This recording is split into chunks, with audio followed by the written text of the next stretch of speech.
Hi friends, आज शुरू करते हैं नॉट योर एनिमी के नेक्स्ट पार्ट। पिछले पार्ट में हमने सुना था शाहजहां पर कोई नज़र रख रहा था। अब आगे की स्टोरी। अब अगले दिन अर्ली मॉर्निंग जहान एक कैजुअल सा ड्रेस पहन लेता है क्योंकि वो आज अपने सीजे से मिलने जाने वाला था और उसके बाद वही कंपनी के ओनर वही नाव से मिलने वाला था। वो सोचता है पहले वो कंपनी में जाकर इविन का थोड़ा सा हेल्प कर ले, उसके बाद ही वो अपने सीजे से मिलने चलेगा। मगर वो तो सरप्राइज हो जाता है जब वो देखता है उससे पहले ही इबो ऑफिस में आ गया है। इबो भी जान की तरह एक कैजुअल सा ड्रेस पहना हुआ था। ऑफ कोर्स वो दोनों ब्रांडेड और एक्सपेंसिव कपड़े ही पहने हुए थे। कैजुअल ड्रेस में तो इबो पहले से ज़्यादा यंगर और एथलेटिक दिख रहा था, जो बहुत ज़्यादा हैंडसम दिख रहा था।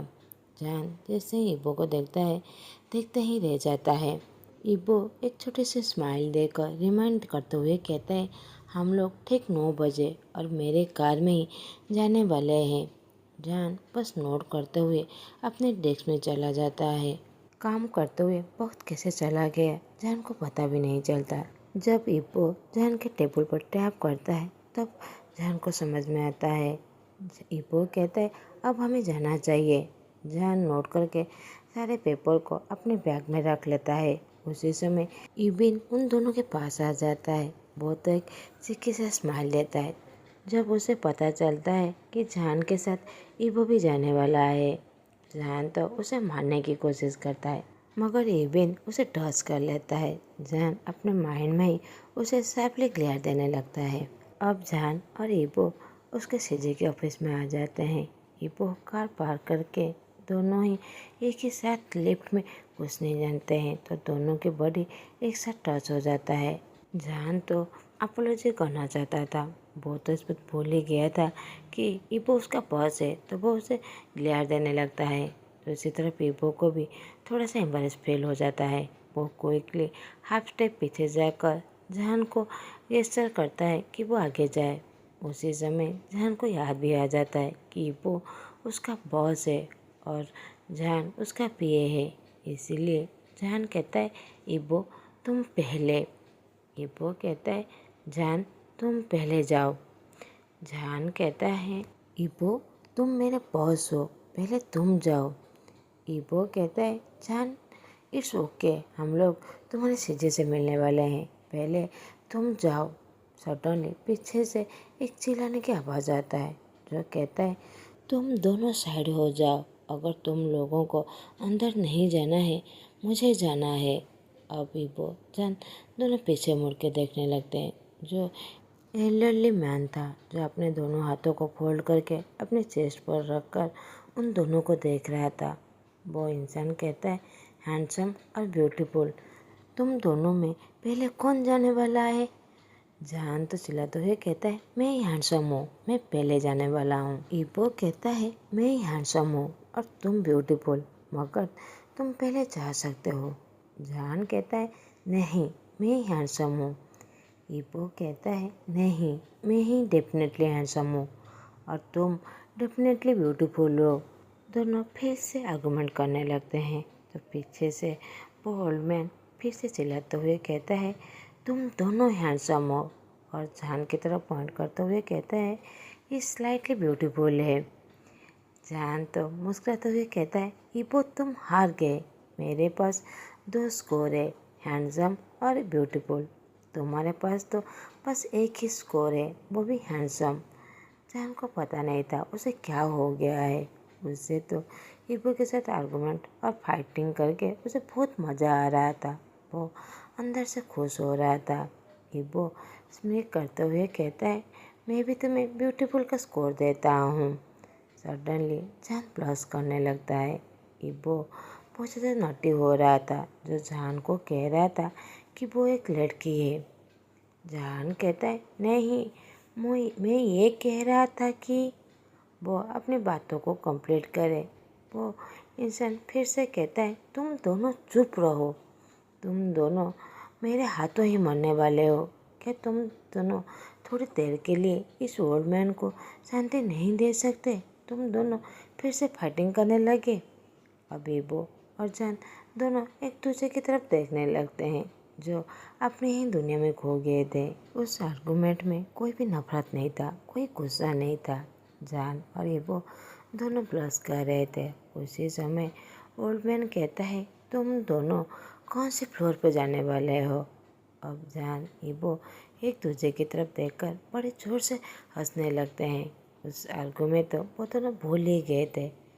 जान कहता है, 5th फ्लोर। वो ओल्ड मैन 5th को प्रेस कर लेता है। जैसे ही वो दोनों लिफ्ट से बाहर आते हैं, वो ओल्ड मैन भी उसी के पास आ जाते हैं। जहान तो अपने सीजे की ऑफिस की तरफ जल्दी से जाने लगता है। वो ओल्ड मैन भी उसे पीछा करने लगते हैं।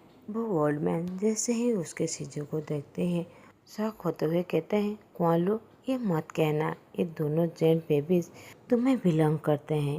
सीजे कहते हैं, मिस्टर चैन, क्या आप उनसे मिल चुके हैं? मिस्टर चैन सहाय करते हुए कहते हैं, हाँ हाँ, तुम बिलीव नहीं करोगे, वो दोनों फाइट कर रहे थे कि कौन हैंडसम और ब्यूटीफुल है। सीजे तो हंसते हुए कहते हैं, तो फिर कौन जीता? ईबो और जान एक दूसरे की तरफ देखने लगते हैं।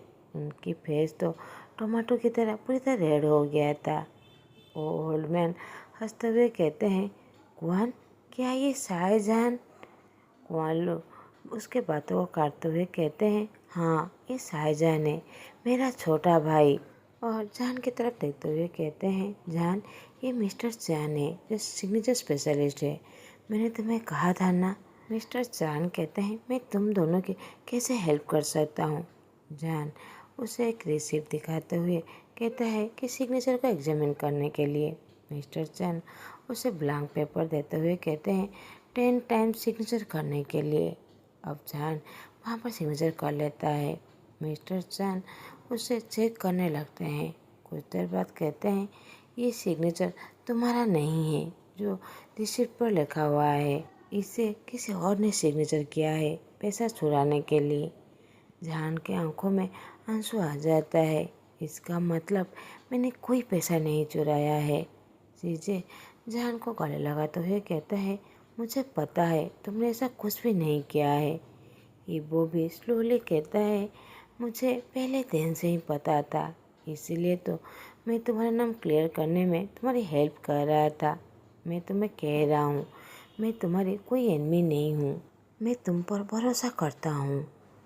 जान को तो बहुत अच्छा लगता है। ये बिलीव वर्ड जैसे मैजिक का काम करता है।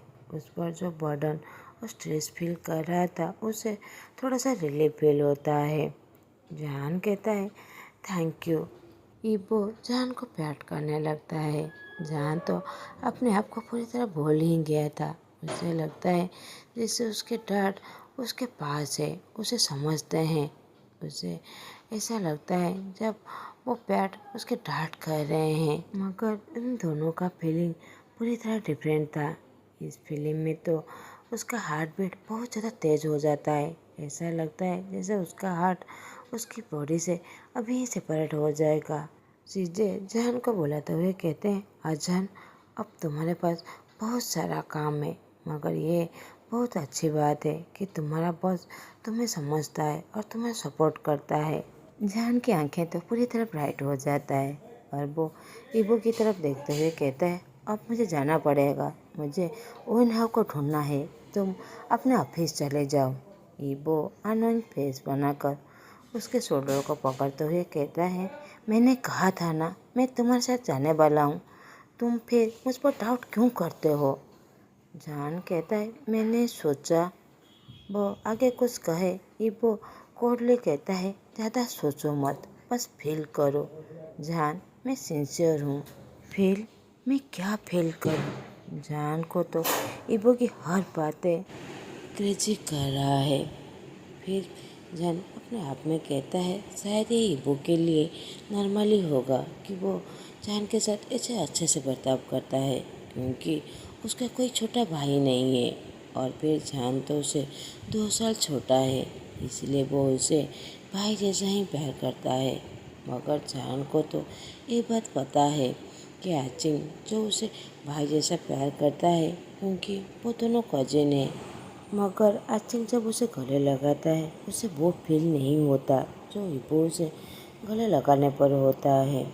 फिर अपने आप को समझाते हुए कहता है, शायद मैं कुछ ज़्यादा ही समझ रहा हूँ, मुझे अभी अपने टैक्स पर काम करना चाहिए। ये कहकर वह अपने आप को समझाने लगता है। अब वो दोनों ओइनाव के एड्रेस पर पहुँच जाते हैं। जैन अपने मन में सोचता है, ओइनाव तो बहुत मज़े से रह रहा होगा क्योंकि जो इतना सारा पैसा चुराया है। मगर जब वो उसके घर की तरफ देखता है वो तो पूरी तरह शॉक हो जाता है क्योंकि वो घर कोई नॉर्मल घर जैसा नहीं था। वो घर बस टूटा फूटा घर था जिसका फ्लोर तो जिसे पूरी तरह टूट गया था, जिससे कुछ प्लास्टिक शीट से कवर किया गया है, जिसका वॉल भी टूटा ही हुआ था। ऐसा कहे तो जैसे वो कोई बेघर का घर है। फाइनली वो दोनों उस एड्रेस पर पहुंच जाते हैं। उससे तो बड़ी फनी चीज़ हो जाता है जब ईबो जहान को थोड़ा सा पीछे करके वो आगे जाते हुए कहता है, जहान मेरे पीछे रहो, अगर कुछ डेंजर हुआ तो। जहान कहता है, ये तो अनफेयर है, मैं पहले जाना चाहता हूँ। मुझे बिल्कुल भी पसंद नहीं कोई मुझे ये बच्चों जैसा ट्रीट करे। ईबो मेरी बात सुनो, मैं पहले जाना चाहता हूँ क्योंकि मैं ही अक्यूज हूँ। ईबो उसकी तरफ घूर के देखने लगता है और कहता है, प्लीज़ मैं जो कह रहा हूँ वही करो, मैं तुमसे बड़ा हूँ और फिर मैं तुम्हारा बॉस भी हूँ और कोई आर्गुमेंट नहीं। वो जो ये बात पूछता कोल्डली कहा था, जहान तो उसकी बात मानना ही था। फिर से वो कहता है, अगर तुम्हें कुछ हो गया तो तुम्हें बस समझ रहे हो मुझे कैसा फील होगा। वो आगे कुछ भी नहीं कहता, वो बस जहान की तरफ देखने लगता है। जहान तो पूरी तरह हक्का बक्का हो गया था, वो बस ईबो की बातों को समझने की कोशिश कर रहा था। अब ईबो आगे कुछ भी नहीं कहता, वो उस घर की तरफ जाने लगता है। जैन भी उसे फॉलो करने लगता है। वो देखता है कि वो घर के सारे फर्नीचर जो टेबल टूटा फटा है, मगर एक टेबल के ऊपर कुछ बिस्कुट और एक कप में जो पानी था। इसका मतलब इस घर में कोई ना तो कोई रहता है। वो दोनों आगे जा ही रहे थे कि एक छोटी सी बच्ची जो 5 या 6 साल की होगी वो जहान के हाथ को पकड़ लेता है। वो थोड़ा सा पेड़ देख रहा था। वो छोटी सी स्माइल देते हुए कहता है, हेलो सर। जैन उसकी तरफ देखकर थोड़ा सा बेंड होते हुए कहता है, क्या तुम्हें लॉली चाहिए। ये कहकर वो अपने पॉकेट से लॉली निकालकर उसे दे देता है। वो तो अमेजिंगली जैन को देखने लगता है। जैन एक बनी से स्माइल देते हुए कहता है, मुझे स्वीट्स बहुत ज़्यादा पसंद है। वो छोटी सी बच्ची लल्ले को खाता नहीं है, वो उसे टाइटली पकड़ लेता है। जहान को लगता है उसे अनरैप करना नहीं आता, इसीलिए वो उसका हेल्प करना चाहता था। मगर वो छोटी सी बच्ची सर को हिलाते हुए एक दूसरे रूम की तरफ दौड़ के चला जाता है। ईबो और जान उसे फॉलोअप करते हुए देखते हैं और एक छोटी सी बच्ची जो बेड पर लेटी हुई थी, वो उस बच्ची से थोड़ी सी ही छोटी होगी जो बीमार दिख रहा था। वो बड़ी बच्ची छोटी बच्ची को लॉलीपॉप देते हुए कहती है, मैमी ये तुम्हारे लिए। उसी समय पीछे से एक इंसान के फुटस्टेप की आवाज़ सुनाई देती है, जिसके हाथ में वेजिटेबल और कुछ फ्रूट्स था। वो इंसान तो ईबो और जान को देखकर पूरी तरह शॉक हो जाता है। उसके हाथ से वेजिटेबल और फ्रूट्स नीचे गिर जाता है। वो रिक्वेस्ट करते हुए कहता है, सर मेरे पास पैसा नहीं है, मेरी बेटी बीमार है, मैं आपको बाद में पैसा लौटा दूंगा, प्लीज़ सर मेरी हेल्प कीजिए।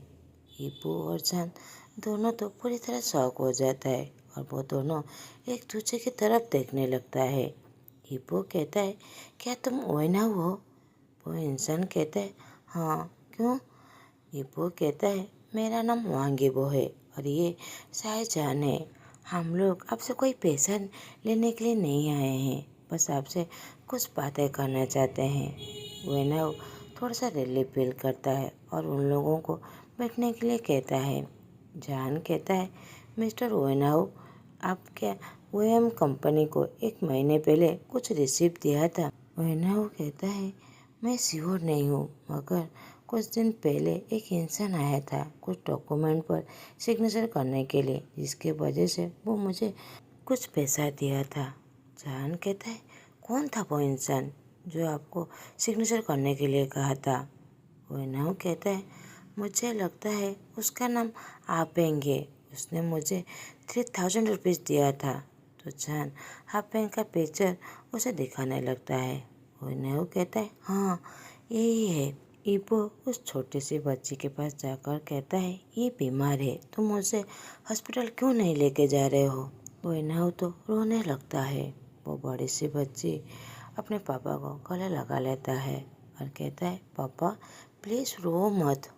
वैनाव बड़े ज़ोर से रोते हुए कहता है, मैं अफोर्ड नहीं कर सकता, मैंने अपना जॉब खो दिया, मेरा फैक्ट्री बंद हो गया, अब मैं इसे अफोर्ड ही नहीं कर सकता। इबो कहता है, तुम उसे वांग हॉस्पिटल ले जाओ और डोंट वरी, फीस की कोई भी चिंता मत करना। वैनाव कहता है, क्या रियली में? इबो कहता है, हाँ मैं जो कह रहा हूँ बस तुम वही करो। वैनाव तो पहले शॉक हो जाता है, मगर वो फिर खुश भी हो जाता है। वो नील डाउन होकर वो इबो को थैंक यू कहने लगता है। जान वैनाव के पकड़ कर कहता है, इसकी कोई भी ज़रूरत नहीं है, चलो पहले हॉस्पिटल चलते हैं। वैनाव छोटी सी बच्ची को अपने गोदी में लेकर बड़ी बच्ची को हाथ में पकड़कर इबो की कार की तरफ जाने लगते हैं। इबो उन सभी को लेकर हॉस्पिटल चला जाता है और वहाँ के जनरल एडमिनिस्ट्रेटर को सारी बातें कह देता है। वो इंसान कहता है, मिस्टर वांग डोंट वरी, हम अपना बेस्ट देंगे, हम लोग कोई भी चार्ज नहीं लेंगे। वैनाव तो ये बात सुनकर उसके आंखों में आंसू आ जाता है। वो नील डाउन होकर सभी को बो करते हुए कहता है, सर आप सभी ने मेरी बेटी की जान बचाई, आप लोग जो भी कहेंगे मैं सब कुछ करने के लिए तैयार हूँ। इबो फिर से उसे उठाते हुए कहता है, वैनाव ऐसा करने की कोई भी ज़रूरत नहीं है, तुम्हें काम की ज़रूरत है, तुम चाहो तो हमारे फैक्ट्री में आ सकते हो। वैनाव तो ये बात सुनकर बहुत ज़्यादा खुश हो जाता है और वो हाथ जोड़कर ऊपर की तरफ देखते हुए कहता है, गॉड शायद मैंने अपनी इस लाइफ में कुछ तो अच्छा किया था, जिसके वजह से आपने इन दोनों एंजल को भेजा है जो मेरी हेल्प करने के लिए। Thank you God. ये कहकर वो बहुत ज़्यादा खुश हो जाता है। जान तो ये बात समझ गया था कि वो जो बाहर से इतना कठोर दिख रहा है वो अंदर से एंजल है।